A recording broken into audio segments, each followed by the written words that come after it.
right, so we're going to go ahead and start this work session, and I apologize to everybody who's watching on Teams because it's going to be very hard to follow what we're doing here, audio-wise, video-wise, etc. I just have a couple things to talk through here.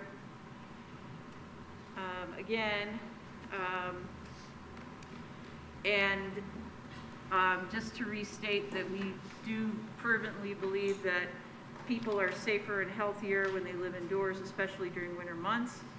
We've continued to work with HealthNet, City of Bloomington, local not-for-profits to identify reasonable accommodations for folks who are currently at the Thompson property. People are trespassing.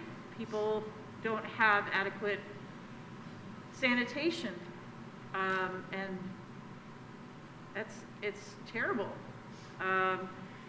There are no sanitary facilities present. The sheriff has indicated he will not remove people from the Thompson property at this juncture.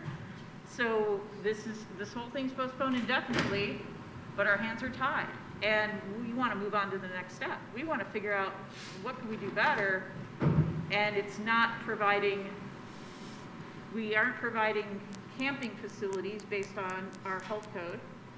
We are outside the City of Bloomington. That is the City of Bloomington property. We're outside their zoning laws. So,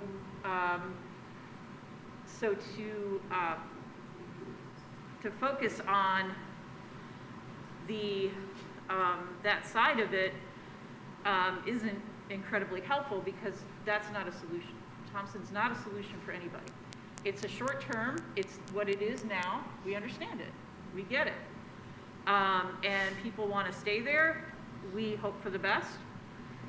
We really do hope for the best, but we fear the worst. And we don't want anybody to lose their lives, to be harmed because they're out in the cold in this environment. It's going to be terrible. And there are warming shelters open this weekend, just to remind the public. And they are available on our website, but it's essentially libraries and fire departments, and it's across the county and across the city.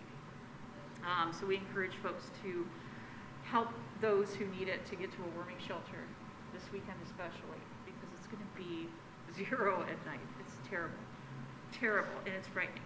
So we wanted to give you, it's hard for us because we wanted to, so we know nothing's happening next week.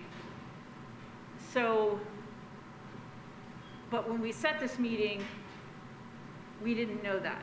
And so from our side of it, please, if you give me a moment, from our side of it, what we tried to do was to set up a meeting as quickly as we could before the 15th. And we all have various meeting commitments, and we couldn't all be there. The only time we could all be there was last night. But we didn't list a place, therefore it was against open door law for the meeting. We still are holding our office hours. You'll see those, and anybody's free to join those. We have heard a lot of things ascribed to us in terms of statements or actions that are not accurate, and it doesn't help anybody to do that. We want to give you this time, and we can either rehash and talk about Thompson, the eviction that's not happening, or we can talk about what are we going to do to fix this, right?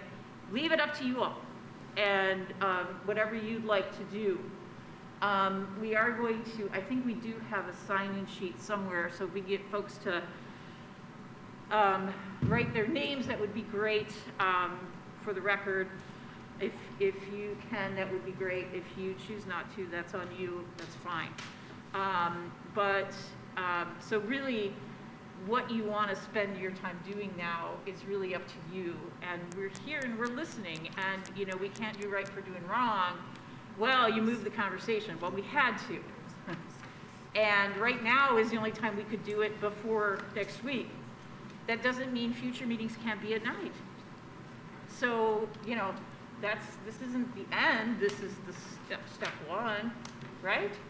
So what would you all like to do? I'd like to start as one of the residents of Thompson Woods and resident here. We're satisfied with the outcome of this conversation, hearing that our eviction has been paused indefinitely here by the council, and that the sheriff has no intention to enforce it ever. We are happy to walk away from the table and leave you guys alone. But what next? What is it that peace, ma'am? I get that. That's why I'm saying what next? What else what can we do? Frankly, after the last 10 days, I would like you to not do anything.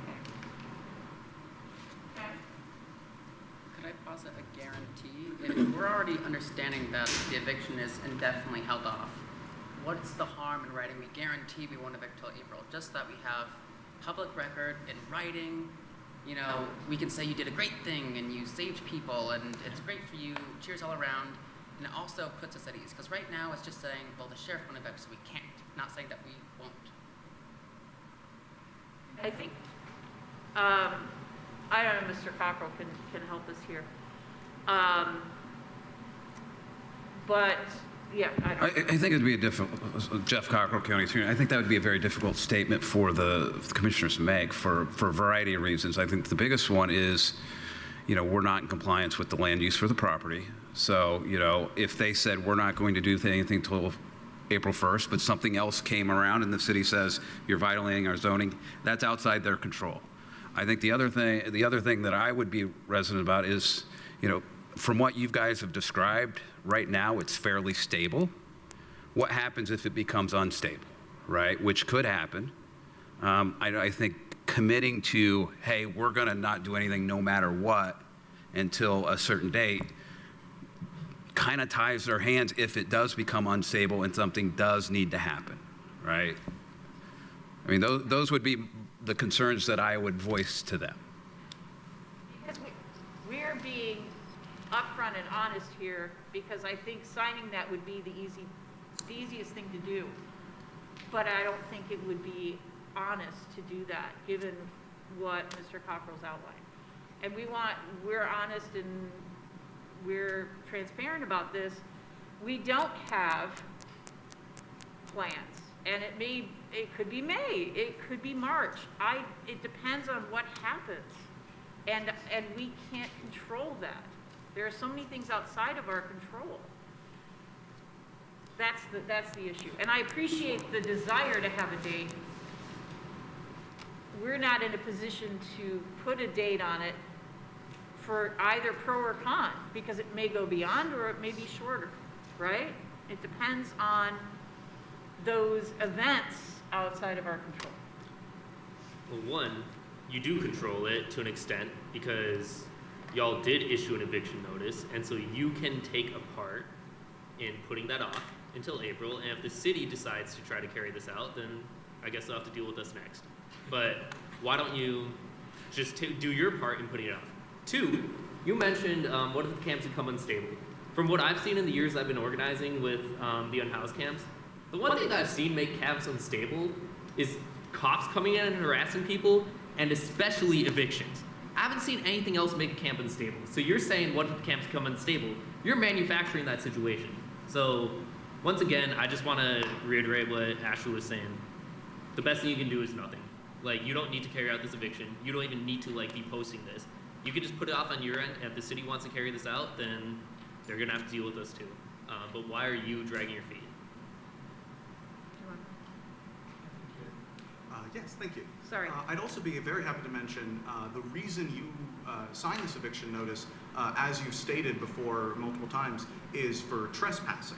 And that's not really a situation that can become more or less unstable, because they're not going to be doing any more or less trespassing. Right now, you've made a very clear reason behind the eviction. You have faced opposition from the city council, from the sheriff, from the entire city of Bloomington around that eviction and around its motivations. And you have made it an indefinite notice. I would prefer that we do have I would prefer that we have a known notice because this is about an unchanging action. I don't think there's any clear control within the confines of the motivation behind this eviction notice that you've signed. And so on the topic of transparency, I think it would be good to have a transparent date so that we know if you do have plans, if you think if this eviction truly is necessary, that you have a date that you are aiming for, that you are reaching for. So what I've heard so far, and maybe there are more of these, but what I've heard is three things that we've described as the problems of this. One is they're trespassing. Sure, that's true. I mean, I think that's a made-up thing. It's a made-up law. It's not really a crime, except that somebody wrote it down in a book. And the fact is, anybody here that's not Native American is trespassing. We all are. And nobody needs to evict all of us just because of that. So trespassing is a made-up thing. We can all agree it's whatever it is. Okay, the second thing I heard of is we don't have sanitary facilities. It's not a sufficient living space out there, and that's fair. I would like everybody to have the privacy of a bathroom and running water and whatever they need to actually live in a sanitary condition. That's fixable too. It's certainly at least as fixable as deciding that we don't want to evict them. That's a fixable issue. And if there's going to be a statement that says we're going to set a date that no matter what, we're not going to evict anybody before April 1st, given these conditions. One of our conditions is we have to put bathrooms and running water out there. We can do that. Surely we can come up with a number for how much that's going to cost. And compare that cost to how much it takes for people with guns to go out there and harass them. The third thing I think of that I've heard from Mr. Cockrell is that it may become unstable, which is, with all due respect, that's one of the more big things I've ever heard in my life. Unstable. It's an unstable, okay, yeah, sure.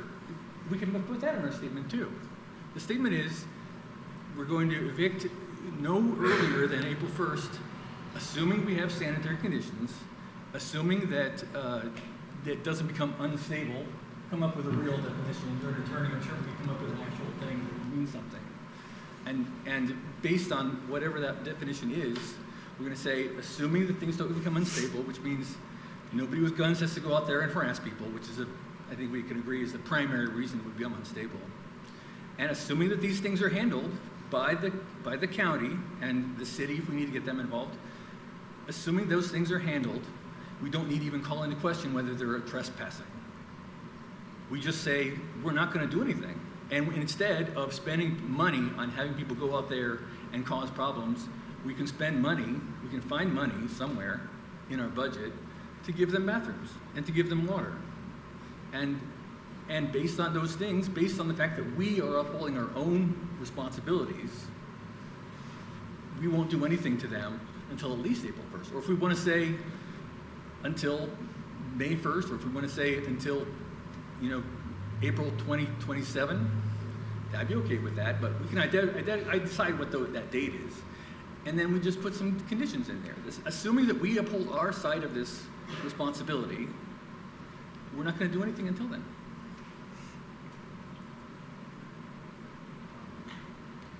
I understand what you're saying about there being, there could be some kind of emergent situation that might change your ability to have a guarantee, like we definitely won't do this. I understand what's being said there, right? Like something could come up.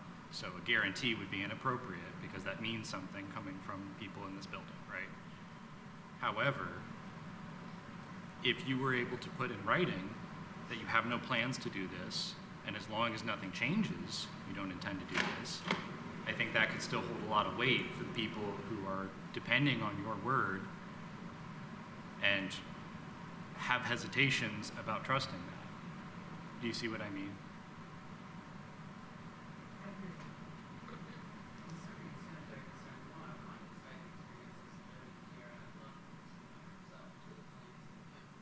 We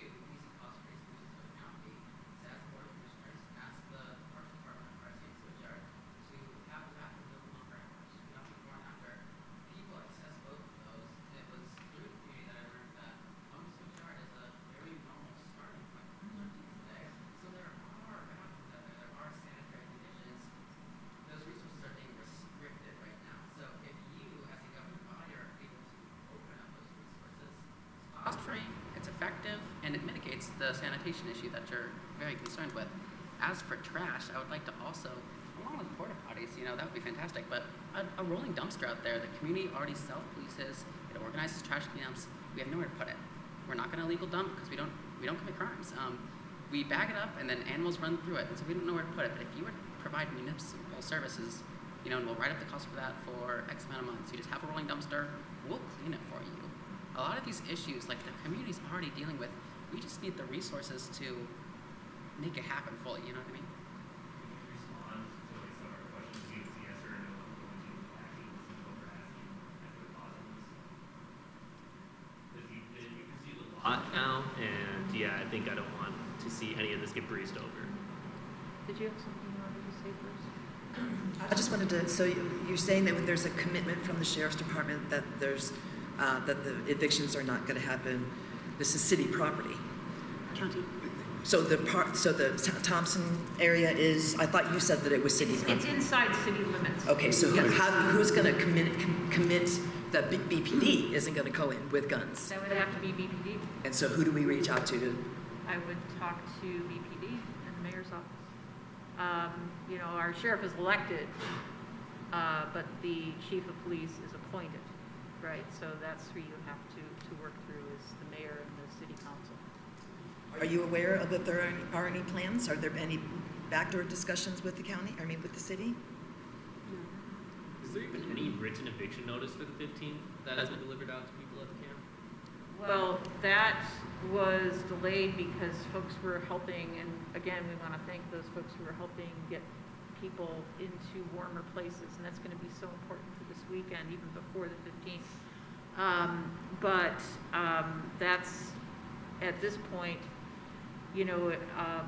it is not, we're telling you it's not, no longer in force. So if there's a decision for reasons that have already been outlined to clear the space, and that could be April 1st, it could be May 1st, it could be whenever, right? Because of an issue or an incident. Can you set that date? We will issue a new notice with plenty of opportunity for folks who are staying there to get moved. Now, the other thing I'm going to add, because we have a lot of things going on all at one time, as you may know, we have been trying to secure a location and the funding to develop our Justice Complex, which would replace the Justice Building on 7th and College. And we had a property identified. The county council said no.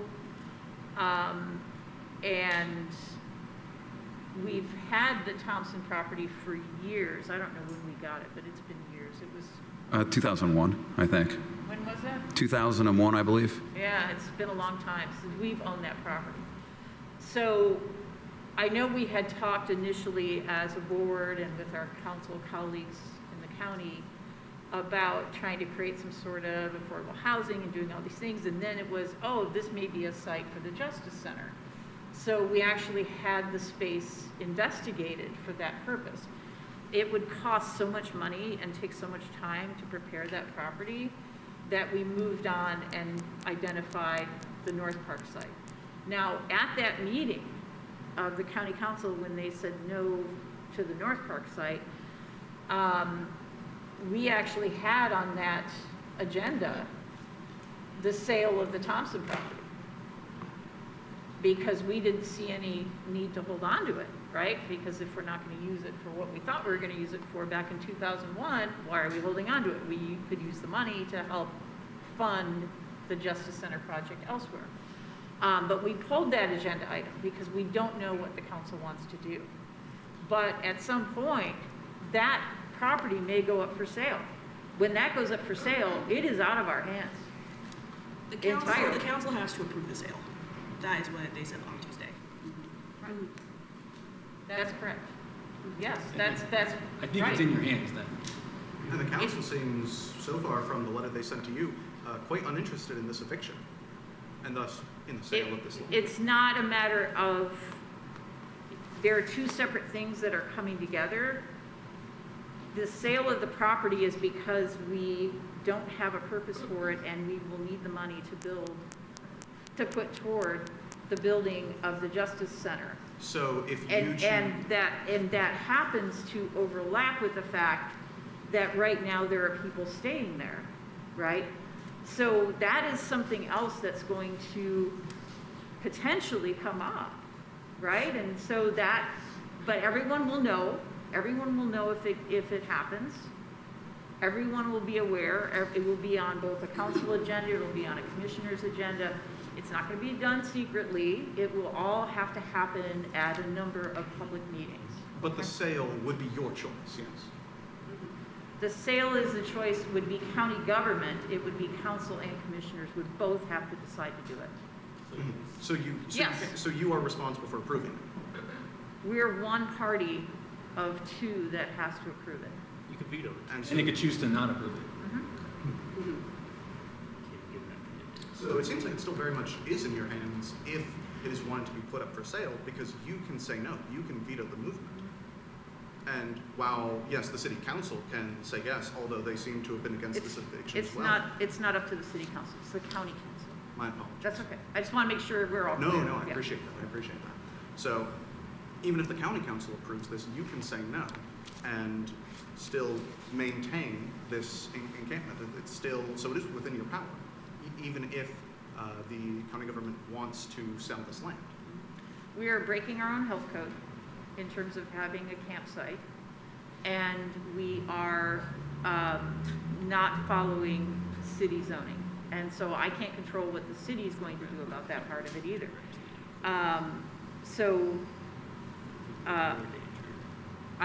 I hear you. I know people are, and it's been postponed indefinitely.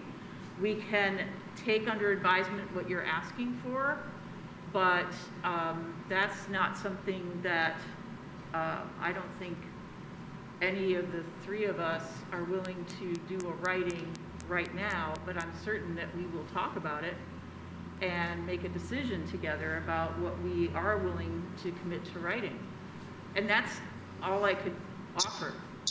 Yes. And so Gabriel had asked me to speak to what I saw in the camps, and I didn't see everything, but what I saw was, and I interacted with a number of residents, including Ash. Thank you very much for your generosity in speaking to me and showing me and opening your day to Councilor Henry. Hold on to the council meeting. Jody Madera speaking about going to the camps and what she's. So TSD, can you mute people until we can call on them? We will call on folks on Teams. What I saw was a lot of people who are trying to do the best that they could with very little, and so that's, I think, what everybody was spaced out. There are a lot of people who were not there, who come back intermittently. There were some small piles of trash. There were tents that were, some of which were insulated, some of which were not. I think we saw one cap the entire time. We were there, which was about 2.5 hours, and it was revelatory. So again, I thank you for making that experience possible. When we talk about the types of events that would prompt us to clean out the camp, what I really think of is what happened in January of 2024. And when Mayor Carrie Thompson just got elected, we had, I believe, 2 murders in homeless camps. And those were not caused by people with guns. That was caused by someone who unfortunately had a mental illness, who, and we have horrible, horrible systems for managing mental illness. And the solution that she saw was to clean out the camp because that happened. Because it's impossible to handle that any other way other than sending in people with guns. And that makes the entire situation unstable. And so we don't anticipate that happens. We hope that that will not happen because one of the things that we learned last weekend was that if someone who is unstable comes into the camp, there are a system of rules, and people work together to sort of get each other help. And they work together to provide a safety net in the encampment for people who are part of that community. And so my guess is that if somebody came in with that profound mental illness, hopefully someone would see that and report that. And so there's a system of trust that exists in that camp just as there is in society. But it's that type of event. It's not sending in people with firearms who are part of law enforcement, because again, that's not going to happen here on the county side. And so that's what's been represented, that's what's going to happen. But when we say that this is not going to happen indefinitely, we mean until certainly the weather is warmer. And I think also part of the conversation that needs to take place is getting a protocol in place, getting a series of discussions in place, talking with not only those of you who are present today, but with frontline workers who are there in the community as well. And so obviously that's not going to be part of today's conversation, but that's something else that we very much need to work toward as well. Okay, I know that you can't give us a date because it's a moving target. However, part of the biggest reason that resources were scrambled so quickly, and part of the reason that this has gone so poorly for you, is that you gave 7 days notice. I know the county only has to give 48 hours notice, I believe. Can we ask a guarantee that you give us a 30-day notice? Allow us to get our resources out. Like I said, we don't support eviction ever, at all. At the very least, you have to give people time. 7 days is completely inadequate. I think if you are actually going through a process, a 30-day notice should be a very easy ask. And I think that'll build trust. And I think that's important. So I think that's something that I would really like to see codified, that I think is super easy. I also wanted to hark on, because you brought this up immediately, I agree. People are safer indoors than they are outdoors. However, there aren't enough indoors. I'm not sure if you heard me or other people in our speech. According to all of the data we have in town, there are 259 fixed beds, and that includes VSWERs. That is 45 beds short of the January census count of homeless folks. So while I appreciate the sentiment people are safer inside, there isn't enough inside. And once you understand there isn't enough inside, you understand that evicting is pushing people not indoors, but further outdoors with less items. So I wanted that to be incredibly explicit that no action taken during the winter is helpful. No action bring people inside. Tenants than they are outdoors. Can you tell me then, and it's certainly not what we've heard, Angie, from Health Net in terms of beds, and it is always a moving number and of how many spaces are available, et cetera. But so are we? So we need to figure out how to find out how to create more short-term emergency shelter spaces. Yes, I'm hearing that. No? Okay. Okay.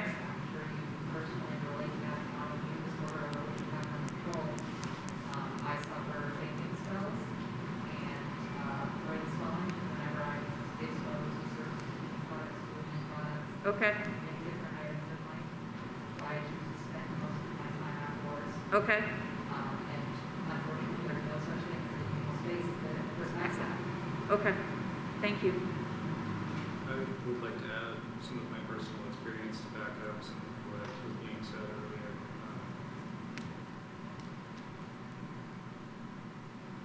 We keep talking about sanitation issues, we keep talking about shelter beds, we keep talking about people being safer inside.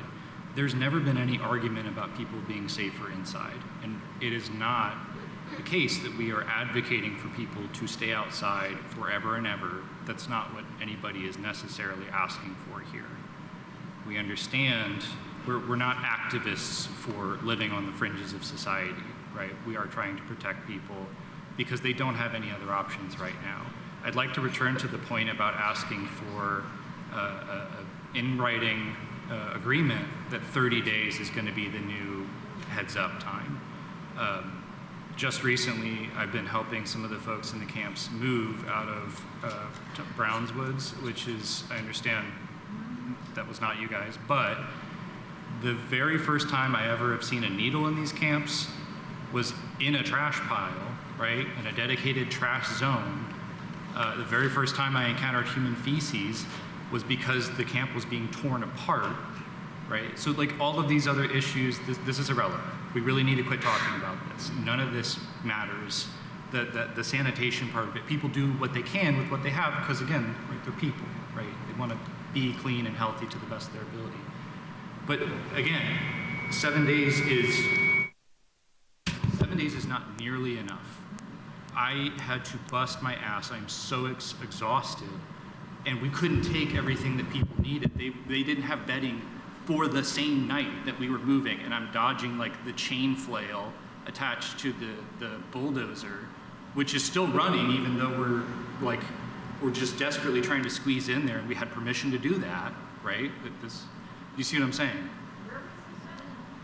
It's irrelevant. One of the camps that's closing. Can I just, I've been notified that people can't hear very well, so what I'd like to do is, I'll just pull up closer to make it easy. or you can pass them around as you want to speak. So I'm sorry I'm rambling a bit, but I want to reiterate 30 days is a very easy ask. I think we could probably get a commitment to that. It doesn't really change anything for you guys, right? From here on out, like that is a thing you could guarantee. And again, that little time, like I put my life on the line potentially to help these people get what they needed to survive, like, you know, the same night. So is that possible? Can we get a yes or no on 30 days? It makes everything so much safer and easier if we have time to gather resources to do that work. Do you know what the city offers? I know that their period of time is different, but I'm just curious. What does It's 30. 30 days. Which is okay. why we would ask for that. It would be consistent, and then it would make everything easier when people come down. Like, yeah, this isn't a really acute crisis precisely because we had 30 days for one camp, which is manageable, still really hard, still an incredible ask, but then 7 days was desperate, and it was on the same day for both of them. Can we get a yes or no to that? Can we get a yes or no on that? Well, we can't really take an official vote. I will say that I support it, and you know, obviously, if possible, I would even do more. But we need a short. Well, let's write something up, and we can. We're asking for it now because it's very easy. I just said I support it. Yeah, I support it. And what we could do is work to get it on the agenda for next week's meeting. And nothing's happening next week, so we could officially vote on it still before Christmas.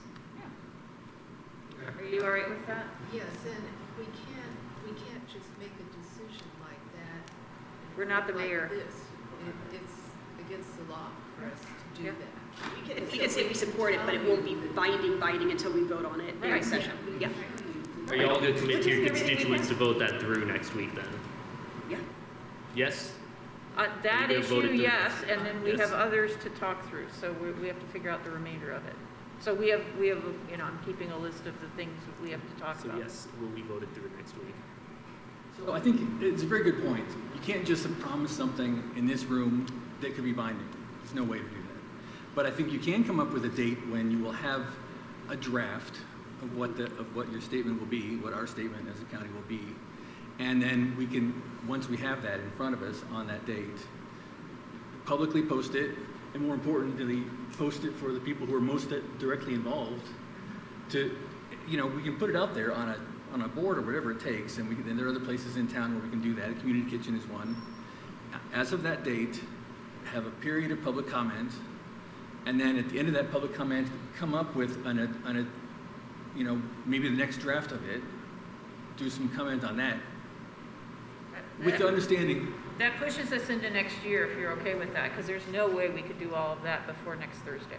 I just There's want something you to could commit point to, that though, out. that- Yes, If I may, it seems like there are folks in the team. there are, yeah, sure. There's also 3 hands Yeah, online as well. that's who's waiting to get let in, yeah. Secondly, I appreciate my comments trying to operate in the spirit of compromise. I definitely think that's important here.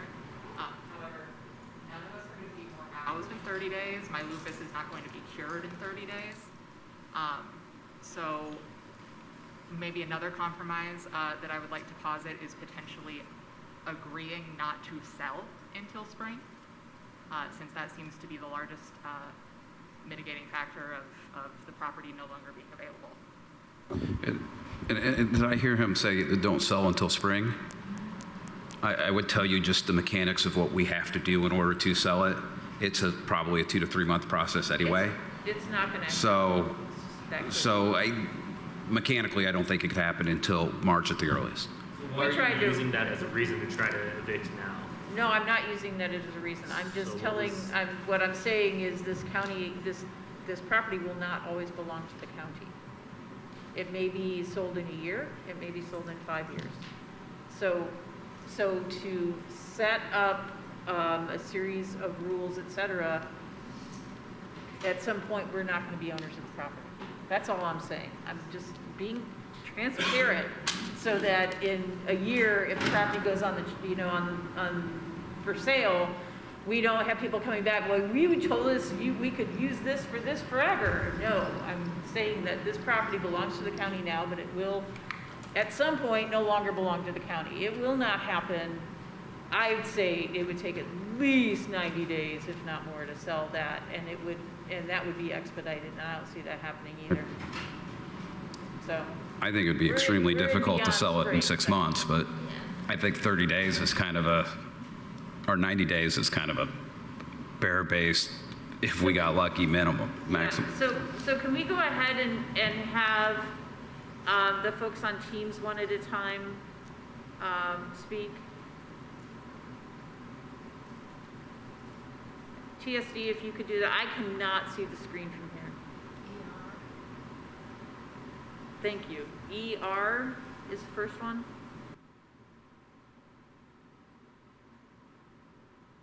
Can you guys hear me? Yes, thank you. Okay, wonderful. Thank you, everybody.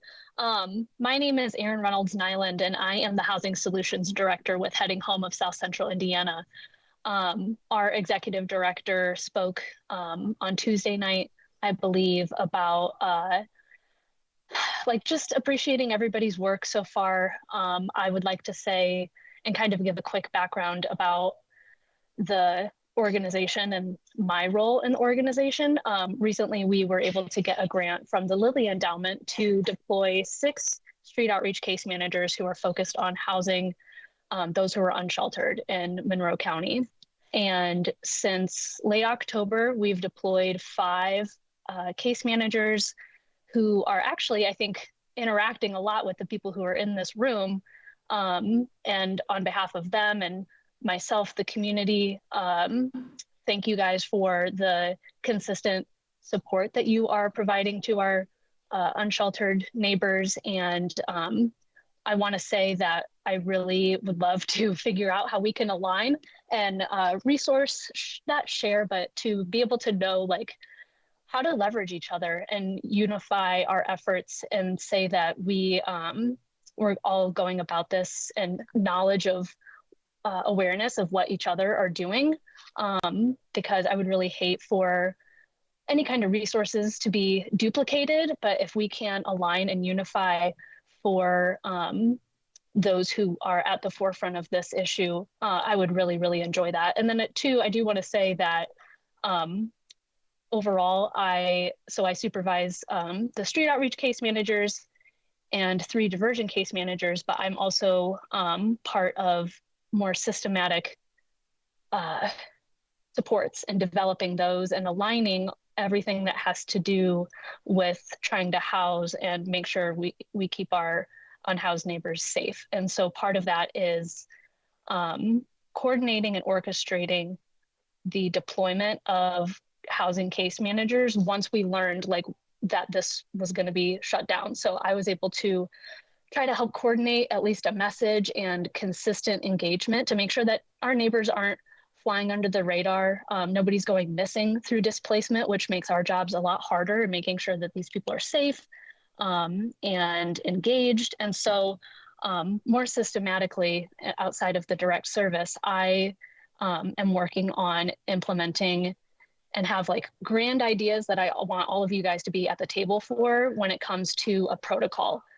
There is a Heading Home encampment guide, I think it's called. It's not a protocol necessarily, but it's a guide that is, it takes evidence-informed experiences into what is a dignified and humane way if a encampment must be shut down. This is the way that we go about it. Myself, Mary Morgan, who is going to be communicating with the county council member or commissioners to say hey, Heading Home can help organize and unify these encampment protocols, and if these things do have to be, if the camps have to be closed, then this is exactly who is mobilized and when, and what are the terms under which we're closing the camps, if it has to happen at all, because I totally agree evictions, especially in winter, are undignified and put a lot of people in a really, it puts people in a bind and risks their safety. So I just wanted to come on and say that there are overarching protocols that we have a path forward with, and I see so much opportunity here to move forward and to unify and to share each other's passion and just really work together. So please keep just like awareness of kind of what I'm doing. If you are curious about reaching out to me or how I can reach out to you, I would love to get together to let you guys know what the opportunity is and when those conversations start happening, because it doesn't happen alone. It doesn't happen with just one person or just a group, right? Like you guys have gotten really, really far with the opposition and the advocacy that you've done. And I think that's incredibly admirable. And I would love to team up and use your experience and support in creating a protocol that is dignified and safe. So please, my name is Erin Reynolds Nyland. Please feel free to reach out, find my name on the website. And thank you just all for being here and the work that you're doing for our community. Thank you, Erin. We haven't set a timer on anybody, but we'd ask commenters to keep their comments brief because we do have an overall time limit due to other meetings. Can TSD put the next person on?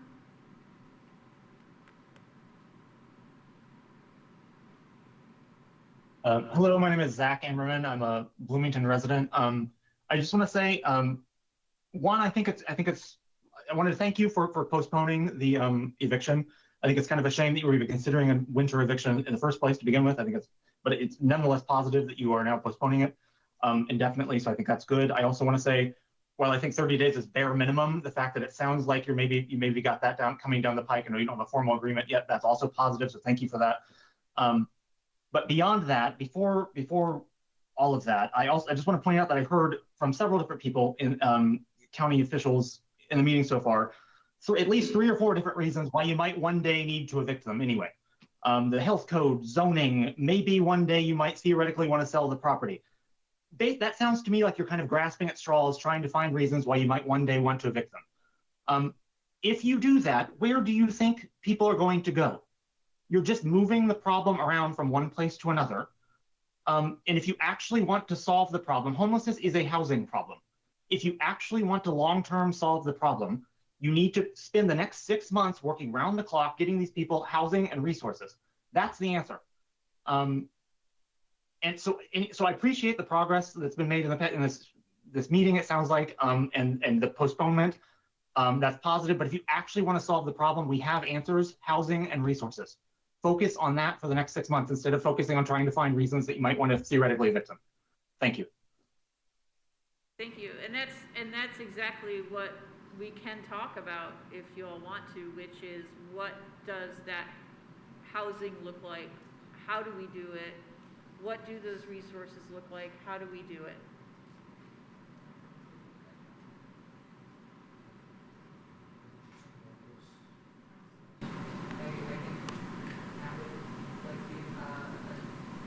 I don't have anything to say. I think Matt would like to be paired with a case manager to discuss that. Okay. I, again, personally, just cannot, I've never found a way to be indoors long term. I take mostly seasonal work outside. I camp outside most of the year. I'm from Michigan, so the winter doesn't really bother me very much. It's better than passing out all the time.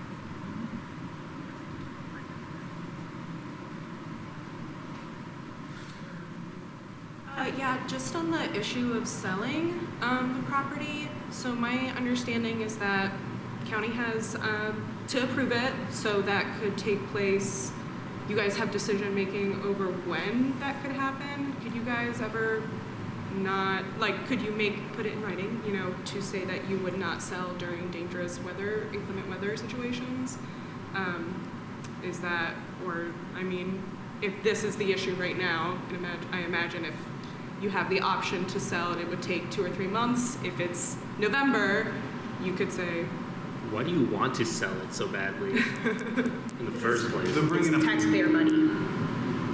And constituents are using it to live, right? Why sell it? It was actually for sale for a long time. But you can pull that back. You don't need to keep trying to sell it. Right? People have said ideally you don't sell it so people can live there indefinitely, so why sell it? Having people live on that property is not a long-term sustainable solution because the city will come after that problem and solve that their own way. The state will come after that problem and solve it their own way. And sometime, somewhere, there will be something that happens on that property for which we are liable.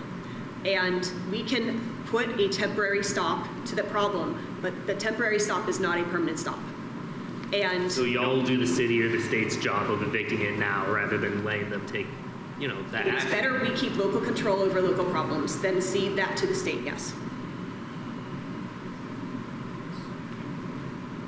If I may introduce, because I know you want to move beyond this conversation, and I'm glad that we have an understanding that the evictions aren't happening pertinently. I think the concerns of my friend here are incredibly valid, that long-term solutions and outdoor living are something that the county should pursue. I think primarily ordinance changes to allow camping in certain scenarios, or even a property that you approve, that you have resources, bathrooms, resources for, you know. Changing the ordinances around tiny home complexes, low barrier housing, like, and I mean incredibly low barrier housing. This one cannot get into housing. So they will likely live the majority of their life outdoors. The county does have the ability to appropriate a parcel of land, push for zoning, buy it, purchase it, retrofit it with resources, and make sure that people like Ash, and there are many people with special cases, do have a place to stay even if housing is not a tentative long-term solution. So I'd say primarily one, locate, you know, land by, or maybe private donations. You know, I'm sure people have land that they're willing to donate for this cause. Establish what resources you need to have present to be in compliance with health code, petition the council for that money, make it happen and build it out, and hopefully you can do that before you'd ever have to evict this camp. You know, we can move people to a stable spot. A lot of people are not in long-term unhoused situations out in, you know, the woods, but the lack of stability from evictions means that they have to restart, maybe get a new phone or vital documents, and so a stable campground or a stable, incredibly low barrier housing is a jump start into housing, right? Or it is a long-term solution for those who cannot be housed. Can you commit to not selling the land until people have moved into like long-term housing solutions? Because that is something you can do. And if you don't want to cede this issue to the state, you can give that commitment, right? You can not sell the land until people have that long-term housing, because otherwise you're just going to be causing more harm by evicting prematurely without actually having any sort of plan. Why not develop that plan despite however long it might take? We can take all of that under advisement, but I will tell you that that's a very nebulous concept to say long-term housing at whatever, because there will be new people. There will be people who have found housing, hopefully. But then there will be new people, and then when does that stop? And so we'd have to nail that down legally. And it's a concept that we can talk through. We have to stop it. Yeah. This isn't stop it. And if I may speak, if that's all right. Well, I absolutely agree with that. I think there was a lot more you were saying on that than just long-term housing. I think that's a bit of an unfair statement to just summarize it as that. I think you had a lot more. I think you had a lot more plans in mind and a lot more pertinent suggestions around the concept of low barrier housing that can have new people come in. It was still not like a permanent solution for the individual person, but rather a way for people to have a safer form of shelter and housing for like long-term issues like homelessness. And so I think you personally gave a lot of great points, and I think giving attention to those points and that plan could really get what you're talking about. This is a deferral to their talking points. If we're on this topic, I really think it's more valuable to hear their opinion than even mine. So I want to make sure that maybe next, would you like to speak a little bit about it? Well, I just wanted to point out, I think Commissioner Thomas and I may have found our first piece of common ground this evening. I think some of my comrades are forgetting the nature of homelessness. Many of us are outside for, all kinds of reasons. Everyone has a very unique story, but one common thread is moderate to severe mental illness. I'm thinking of one of my neighbors specifically that has severe paranoid episodes, and every time the drones visit us to monitor us for a little while, she gets quite inconsolable. And the reason that we're able to deal with her in our current situation, that sounds very dismissive. The reason we're able to support her in our current situation is that, one, like Commissioner Madeira pointed out, we are quite spread out. We do keep our space.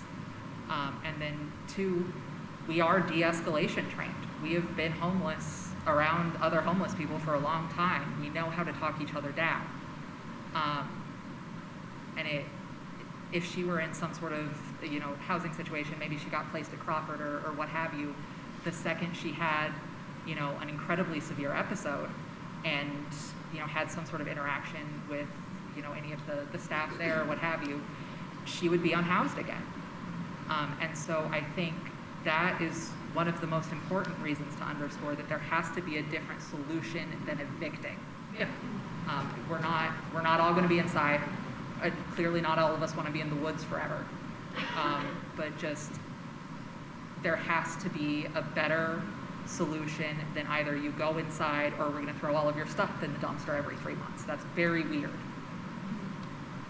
Did you want to add? Not really. Wanted Yeah, I understand. They basically been saying giving a lot of points. I thank you though. And the reason I honed in on the specific question about long-term housing was because that was the question that was posed. But I have written down low barrier housing, campsite with facilities, tiny homes. I wrote it down. I appreciate that. So I just want to make sure you knew that I'm listening. No worries at all. And there's great precedence for that. What I have is a question for Nash and Matt, if you'd like to add anything to this.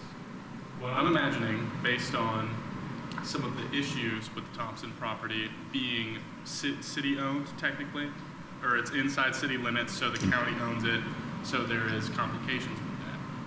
Let's say, hypothetically, that this land, or land of a comparable or bigger size that existed, was county-owned, and there was, my question for you all would be, is there any way for there to be land in the county that would be similar to the Thompson property land, but would be outside of the city or state jurisdictions?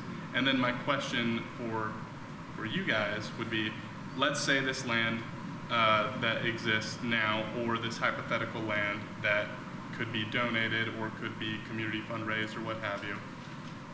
That land, what would be maybe a vision for it, just existing as the Thompson property is now, but without having that looming possibility of city eviction? Is that kind of, would that be the most satisfactory outcome? Or if that was the situation, what would then you want to see from the county to then support it? Do you have thoughts? Okay, I'm seeing three primary concerns with that. The first being that it would not be possible for land in the county to be outside of state jurisdiction. The second being that if it were outside of city limits, it would be quite far from any of the services that we currently maintain. We wouldn't be able to visit the warming centers. We wouldn't be able to go to the library, the food banks, any of that.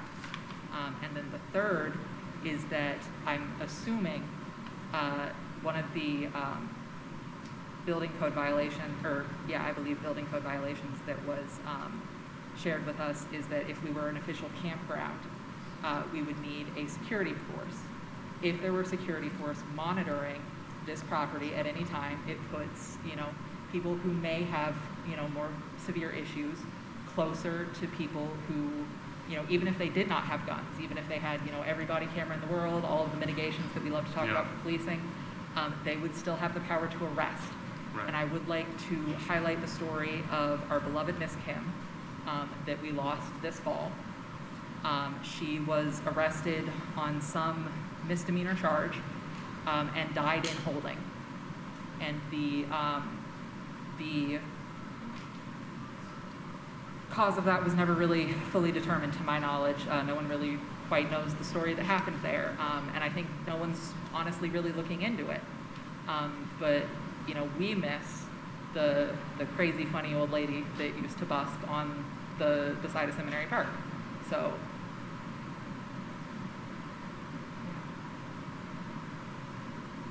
There's a couple people up online. Yeah, why don't we bring someone on? There's one hand raised, TSD, if you could bring them on.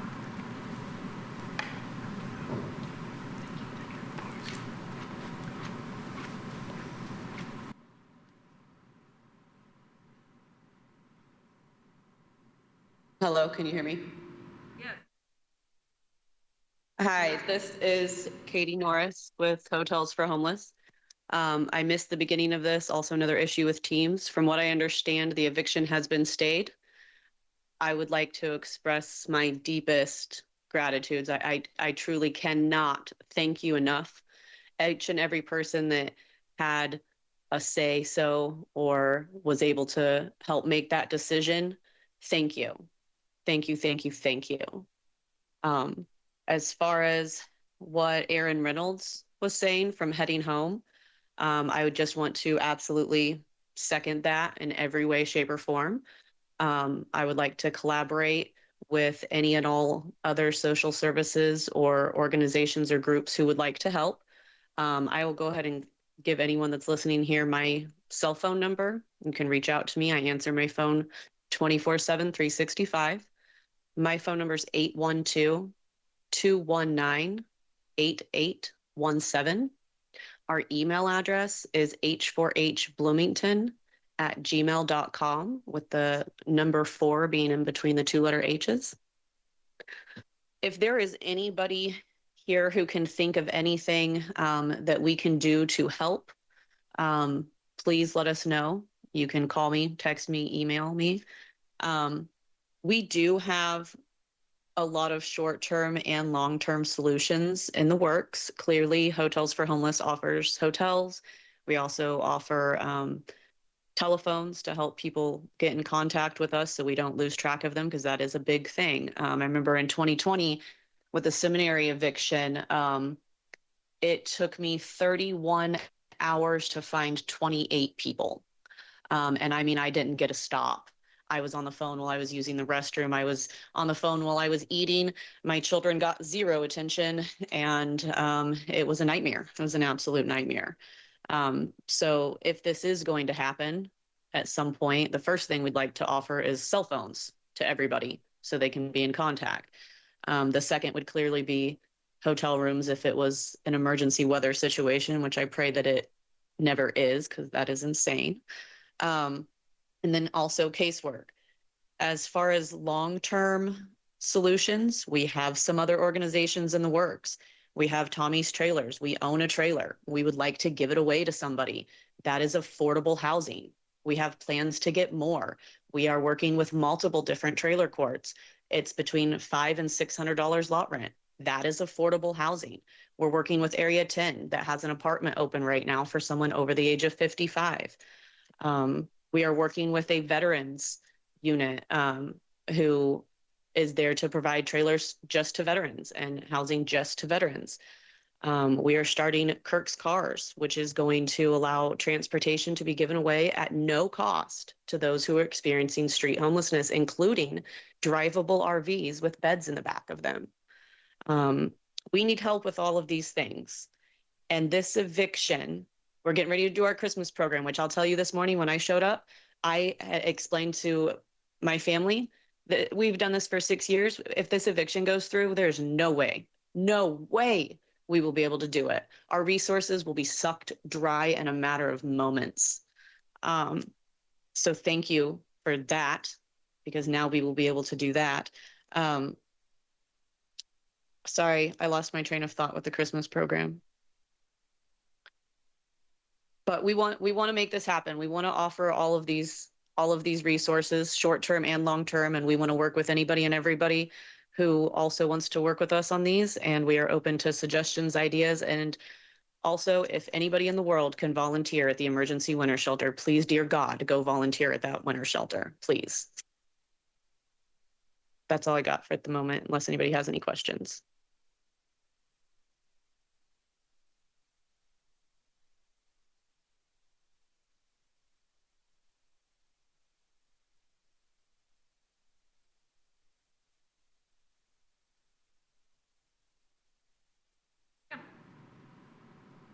Might be Lorraine again, but I don't know. They only give us an initial L.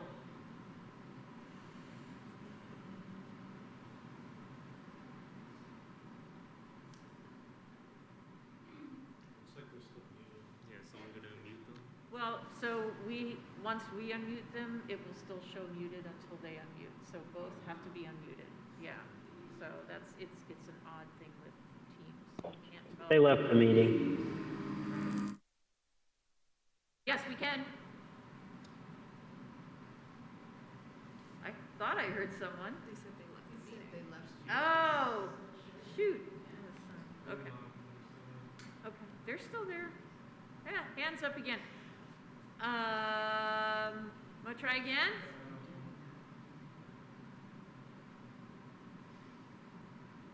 So there's something going on with the connection with L, because the whole meeting they were on. Can you hear me finally?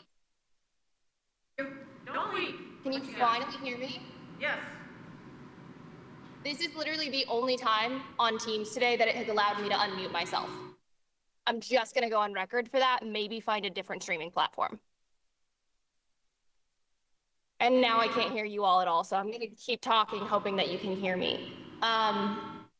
As this has been patchy, there's a possibility that this point has already been made. We're talking about the property being up for sale, issues with state and city zoning and codes. There was an idea that was floated around about the property being able to be sold to a nonprofit organization or a private organization to kind of bypass that. I would like to float that as a potential. I don't know what Heading Home's status is. I think they're a 501c3, and I'm not sure if that's something that Heading Home has looked into. I do also want to say I really appreciate Aaron coming on here today, and I'm trying to ask this question, like knowing that everybody is like earnestly trying to show up where they can. But if Aaron is still here, I don't know that our people have met any of your outreach team. And that is speaking for like those of us who are doing outreach at RCA as well as the folks who live there. So something's not like the connection's not linking. And I do like earnestly mean that not in a like hostile or accusatory way, just of like, where is that missing link happening and how can we bridge it? Because it does really sound like, especially after your executive director showed up and after you showed up, that you want to create the opportunity for this collaboration. So let's find a way to do it for sure. That's my kind of thought around there. I think, you know, Thompson property is already owned by the county right now, and it's 95 acres roughly. It already has people who are living there. We have underscored that not everybody is going to be able to find a permanent housing solution. And frankly, if we can even try to put a timeline on housing crisis and houselessness solutions, then like you're braver than me. I don't foresee this being a better issue sooner. I see it being a bigger problem with federal government decisions and state government decisions. So I would be remiss to even attempt a timeline. I think right now, the only thing we can do is look at protecting the assets that exist already for the community and how they're being served. And so I do really urge considering, number one, not selling the Thompson property. And number two, if you do sell it, selling it specifically to use as a bridge program of some sort. And if that has to be through a 501c3, then that's an avenue to explore. But this is the only way that we can actually keep people safe with the power that we have at the county level. And I'm done on that. Thank you. I'm glad you can finally hear me. Go ahead. I really think that there's legitimacy behind a long-term outdoor campus solution. Once again, because while I would love to support ordinance changes in small house communities, there are still those who cannot enter even low barrier housing. So one, I'll be fighting for you against the Planning Commission because I love your policy. But two, I know that one of the things that is talked about in a camping facility is the need for security. And cops are, even SSOs, are implicitly escalatory because they have the implicit state power to commit violence against people, via arrests, whatever else police do, they brutalize. So police aren't an option. The community will not trust a place with a strong police presence. That's just history. History has done that. And what I would like to propose as maybe an alternative, and we can look into the legality of these avenues, is working with the community in a self-policing way. Maybe they get organized into a 501c3. You have a tax number, you can slap on it, you can send it off, right? But the community itself and citizens, concerned citizens, can help, make sure everyone's okay, do check-ins, wellness checks, ensure that the community is safe without the need for police involvement. And I understand that involving police makes security easy because they're already legally covered. But if we can find a way to outsource that to us, we are willing to take on that burden. We're willing to, really hold the reins here and walk with you guys through this process. But at the end of the day, police will never create a space that long-term unhoused people want to be in. Just a quick correction. I don't think planning's against Okay. these. I don't think they've ever been presented with a formal plan. Exactly. There are some limitations in state law regarding tiny homes and mobile homes and things like that we can't overrule. We have to follow. So that's one of the things that we've been talking through is how to create a tiny home community. How do we get that built? How do we do it? Where can we do it? How do we manage the septic sewage side of it? But I think a lot of these solutions will require public tax dollar investment, right? And that's the bigger question in my mind is let's pull together ideas, but let's also be realistic about what it's going to cost. And then put those things forward and see what the council, because the council does finances, we're executive legislative, right? So the council's in charge of the money. So they would have to be the ones to do that. But it's good to have proposals to put forward to them. What I'd really like to see us do is create because I don't think this is just a county issue, and I do understand it's also a city issue, and obviously the city's in the county, right? So I think it would be really useful to have a conversation because I think, and I'm going to speak for me at this moment, not my colleagues. I'm just speaking for me. We've put millions of dollars of taxpayer dollars, whether it be American Rescue Plan Act money or state dollars or grant dollars from private not-for-profits.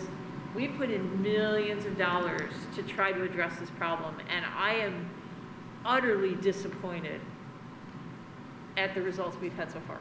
And I'm going to be honest about that because I don't think the community has received what it should have received. Yes. But I do feel like we need to have a conversation with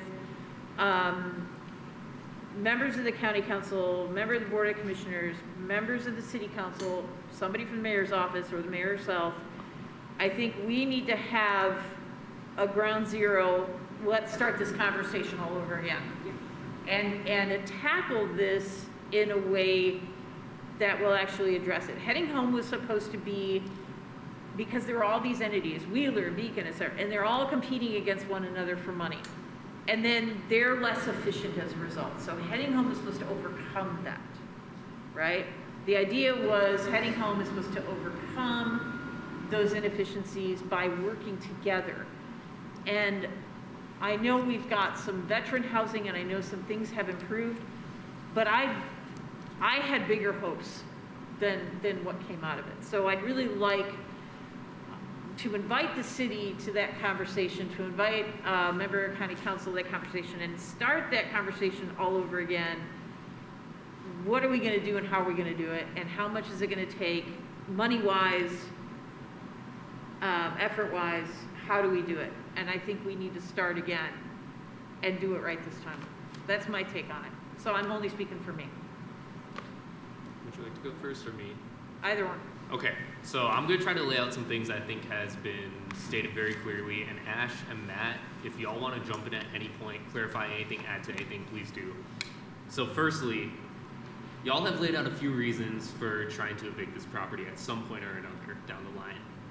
One, you wanna sell the property, which, I mean, I think we've argued against that in the first place, and it seems like the council would be willing to block that at any point that you try to do so, from folks that we've talked to on the council. Because yeah, like we see a purpose of this land that is being met for constituents. Bless you. And so, yeah, I mean, that's one thing. Does that seem accurate of like, why are we trying to sell this land when it's there being used, potentially? Two, another reason why you're trying to carry out these evictions is you're claiming that there's sanitation issues. One, it sounds like some folks went out and saw that like those issues have always been blown out of proportion. That's always been a talking point of justifying inhumane treatment beyond what's like already done day to day. But like, also, who are y'all to decide like what is unsanitary when folks are living there and are satisfied with how it is, and have also made like very reasonable asks of like maybe have the restrooms that are nearby open longer term. So I think that's also been a big point. Number three, you're saying that people would be safer inside than outside, and y'all have not been able to ever provide that on an adequate scale. But once again, I think it's been made clear why clear people off of like where they have established their homes and throw their property away, and how is that in any way making things safer? Secondly, Ash and other folks have laid out very clearly that like that is like, yeah, like indoor housing is not at all like a solution for everyone. And so my question is, another reason is that like y'all are saying that the city and the state would step in and carry out an eviction at some point or another if y'all don't do this. My question is, those are the reasons I think I've heard so far. It seems like it's pretty clear that like while the county, city, state, government are all trying to figure out whatever y'all do to do this, you know, like indoor housing solutions for folks, that also this land is very useful right now for camping and just long term, like for people to live, because everywhere else has been cleared repeatedly.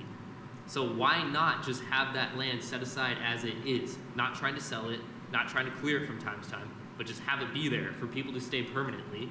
And I don't get why y'all are wanting to step in and take on the role of clearing it just because, oh, the city and the state might do so. I mean, you saw what we're doing here. We're like opposing this in any way that we can. So we'll do the same if needed on another scale.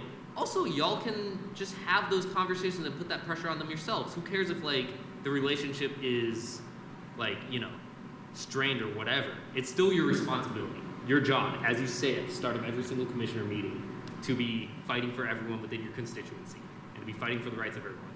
So once again, why are you trying to clear this? Whatever reasons you have given that I think have been clear are not actually backed up by anything material. Like, does that sound like, yeah. Just kind of piggybacking back to the conversation about the high cost of services. I don't think there's a single group of individuals in the city that are more aware of the cost and effort associated with outreach than the ones currently before you. We see these guys on the ground all the time. They put up with all of our stupid, you know, like, hey, can I get $10 for this? They, you know, make themselves personally available. I have several people's cell phone numbers in here for any sort of emergency that were to go wrong. But that being said, if cost is the concern, I'm pleased to have saved you $35,000 on Monday. The health net contract that was approved today, I believe, was $175,000. I think I've seen HealthNet on the ground once the entire time I've lived out there. Do you see them more often? I don't stay out there all day, so I haven't seen anybody. Right on. Do you see them downtown ever, like at the services or hanging out anywhere near the library or? Yeah. Every once in a while. Every once in a while? Okay. Yeah. My understanding is it's reported that they're going out every single day, multiple times a day, is what they're putting in their reports to the people that pay them. I read the heading home plan for 2025 or 26, I believe 25 was the most recent year, for my Betty Bye story on Monday evening. I was a little concerned that this is touted as like, this is the major plan that our community has come together and put, and I saw exactly one lived experience consultant in the people that wrote it.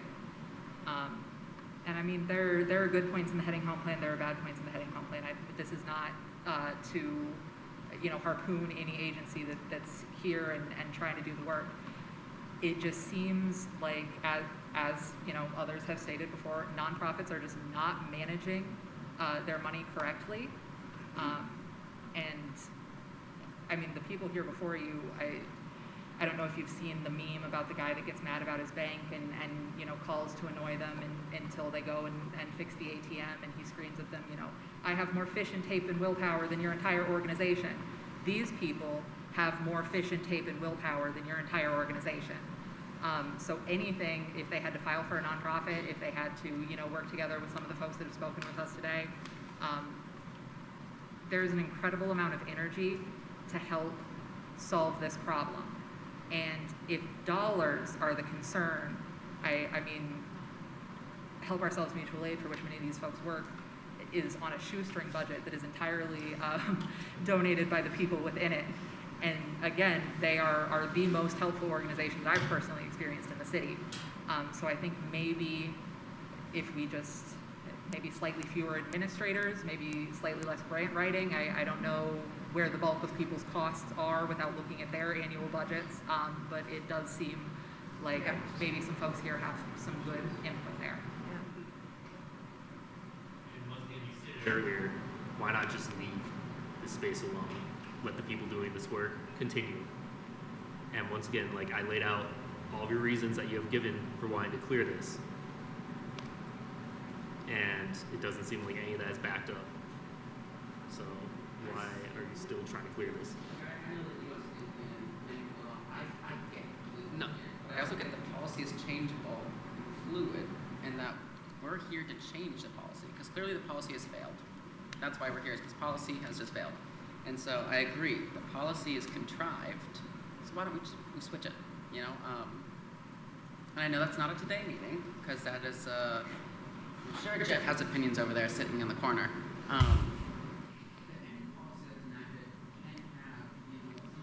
Caveat or loophole or something that we can work in to make sure that people aren't slipping through the cracks. I mean, your policy is based around a housed society. It's based around, you know, the opinions of people who have always been housed, and one lived experience coordinator, as Ash said, will never suffice for, you know, the type of details that you need to be writing into here. It's like, when we're talking about conversations about homelessness, I don't mean just scrap, head home, and restart. Like Ash said, there's good points. I'm talking about go into health code, go into zoning, go into county property, and talk about, like, where has this failed? Because it's not just the orgs that are failing, it's your policy. And that is something that you can change. Since I was pointed at, I think I want to espouse some of my thoughts. And I take this the right way. I'm trying to help organize this in a way that works with my mind, right? I hear what you said about, you know, change your policy, change these things. Well, the zoning policy, and I also heard that, you know, if we take this outside city limits, that causes other stresses to the community, right? So in my mind, we can't change the city's policies, but we can work with their policies. We can't change a lot of the health code things because those come down from the state. But we can work to make whatever comes out of those other conversations, getting it something that is sanitary, is probably going to end up being more of a funding issue than any other kind of issues. It's, you know, I've also heard a lot about this piece of property, and I guess from where I'm sitting, this piece of property has become important because that's where people are at, not necessarily because that's where, if we were going to put people, that they would choose to be there, or we would choose, or the group supporting them think they would choose to be there, right? Is this the right piece of property if we're going to go through the process of working with the city, trying to deal with those ordinances, if you're going to look at the health department and spend the funding to meet those funding things, it seems to me the first question is where? And then we can have a whole conversation about, you know, is it good to have one, or is it good to have multiple smaller ones? You know, there's a whole huge amount of questions that are in there. You know, I work for the county, and, you know, I know that the county commissioners are sympathetic, right? But they're also concerned because, you know, part of our role as government is to follow rules. And we're not following rules here, right? I mean, that's pretty clear. We can change some rules. We can't change some other rules, but I think in my mind, the bigger conversation is with everybody who has a stake locally, and then how do we make the local decisions work within the state framework? Fight injustices and fight for everyone within your constituency, and it has already been laid out that leaving this property alone for people to live there would be the best solution. Y'all are creating more problems by trying to evict this, by staying within rules that clearly are not serving people. So But what do you plan? our hands are also tied by state law. Yeah. And so I think because time's going on, you know, I think we need to come up with resolutions about what to do next. And I'm hearing calls for a meeting. Yeah. We have worked with organizations that have successfully opposed state policy before. Yes. And I'm just wondering, is that, you know, something that needs to be on the table right now? Oh, there's lots. I oppose state policy every year, as does the county. I mean, we're always up there lobbying for and against things. So that's something we do. We just have to be very clear about what policies need to be opposed, and to do that, we need a conversation with the city and with the county council and with the city council and with the organizations and with you guys, because you have the lived experience. So, and all of that needs to happen at another time when these organizations can be there in person, because that's when these happen best. I will say it would be incredibly, we talked about this in other meetings, it would be incredibly difficult to get large portions of our camp present. Everyone in camp knew you guys were coming today, and you guys spoke to the people that wanted to speak to you. Just because we have, you know, had our necks stepped on so many times by all these rules to which you guys are bound. There have been like homelessness liaison positions in, you know, local frameworks before. Trust was broken in every last one of them in kind of egregious ways. In fact, I was passing out flyers at all of the services yesterday, trying to get more people into the room. Thank you, Matt, for being the only person to show up. And the first one I handed out, to the very first woman I saw, her response was, "Will it even matter if I show up to this?" And that is the overall thought process. People do not think that you guys are hearing us. Honestly, I don't think you guys are hearing us. Coming to the meetings and trying this the polite way was not my idea. I think that we're gonna, you know, get assurances in this room, and they're gonna, you know, hold for 30 or 90 days or whatever, and then we're gonna get all of our stuff chucked in the dumpster again. But you know, trying the nice way is the first step, so that's where we are. And I very much hope to be proven wrong in this situation. Well, I think one of the things that we've agreed to, at least, is to move forward with some sort of written commitment. We can't write it now. I mean, we've got 3 minutes left. We can't write it now, but we can get that rolling. And it sounds like folks want a lot of time to look at it. So we couldn't get it done before the end of the year because next week is our last meeting. And the other option is to try to move it forward more quickly and get it done before the end of the year. So I don't know if anybody has any input on that. You'd have, it would be heard at next week's meeting as an agenda item. That's as quick as we can do it, but otherwise we're into next year and it could be a very slow process, and I hate slow processes myself, but. Before a decision is made on that, can we hear from the last person on Teams? Yeah, they've had their hand up like this entire time on and off.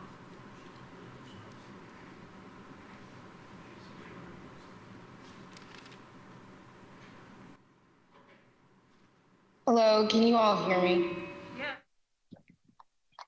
Okay, hey, this is Jennifer Crossley, Monroe County Council President. I just wanted to say a couple of things that I've been hearing throughout this conversation. First and foremost, I appreciate people being able to have this conversation. I appreciate the activists and the folks that have lived experiences who have taken their time out today to come and speak yet again on a near and dear pressing issue for all of us. A couple of things that I really wanted to address, and I hope that my assumptions are not true, but from what I'm hearing, excuse me, a couple of things in this meeting is that we seem to be kind of passing the buck as to who's responsible for what and why things aren't happening the way they are, because this person didn't say this, or this person didn't do that, or county council didn't do this. So I really hope that I'm not hearing that correctly, because if so, we don't need to be throwing everybody underneath the bus. That's the thing. The other thing that I wanted to say is, yeah, we all can play together and work together. But commissioners, you all are the executive/legislative body of county government. And the checks and balances with us as county council is we are the fiscal body of the government. And so while I hear, we can pass this on to council, and we can do all those things together and kind of moving the buck and the needle towards council and kind of putting this responsibility on council, that's fine up to a certain degree. But again, you all have a decision-making process. And what I hear you all say, like, we're in charge of these types of things. We're in charge of the money. Yeah, that's true. But we can also be overwritten the same. Just look at what happened in your meeting earlier with, respect to what we have put out with Seven Oaks. So yeah, we have the financial responsibility and that's what we do. However, you all have to work well with us in the same and not trying to kind of diminish the work that we are doing. I do appreciate I wish that we can have a conversation with city council, the rest of county council, the mayor's office, you all as well, and those with having lived experiences. And maybe we can come up with a solution to figure all this out together. The last thing that I wanted to say is this all has something to do with the word housing. And again, housing is in Monroe County is a big old issue. I'm the only renter on county council.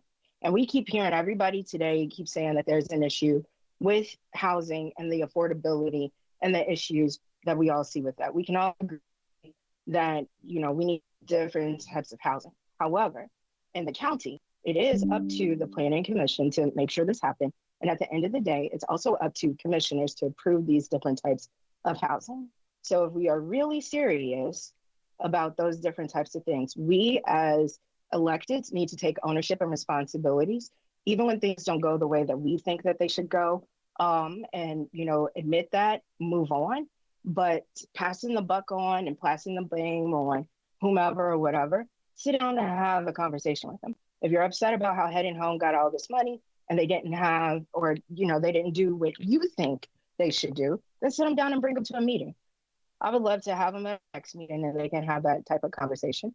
But again, I really hope as electeds that we really stop passing the buck on, that we're not pacifying these folks and saying all the things that they want to hear to their faces. Yeah, we might say things that they might not necessarily agree with, but what's the common ground? How can we move forward?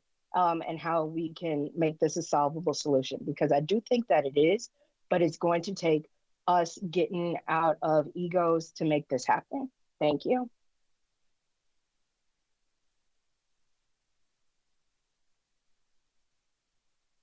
And your input and staying timing is not ideal, but we were trying to get this done as quickly as we could, and our schedules are limited, unfortunately. But we do need to have further conversation, and I think we can work on initiating. It sounds like folks would rather have something sooner rather than later in terms of a policy written up, or would you prefer to have, but here's what we could do. We could get something written up and we could talk about it next week, and if there's concerns, or we can postpone voting on it. So we could do kind of both. Okay. And then moving forward, getting something together with city and county government together to address core issues. So, is that, I've taken a lot of notes, so I've heard a lot of ideas. And are we going to pull out that 30-day thing and well, vote on it next week, that or can is be part of what part we of do writing? next week, if you want. Just for the record, Councilmember Morgan, she's going to forward me the encampment brochure so that I think there was a request to have everything kind of unified across the community. So I should be receiving that shortly. Well, really do appreciate it. Thank you. Thank you. I know it's hard for you to be here. Thank you. And we really do appreciate everybody for their input. And we have a lot more conversations to have.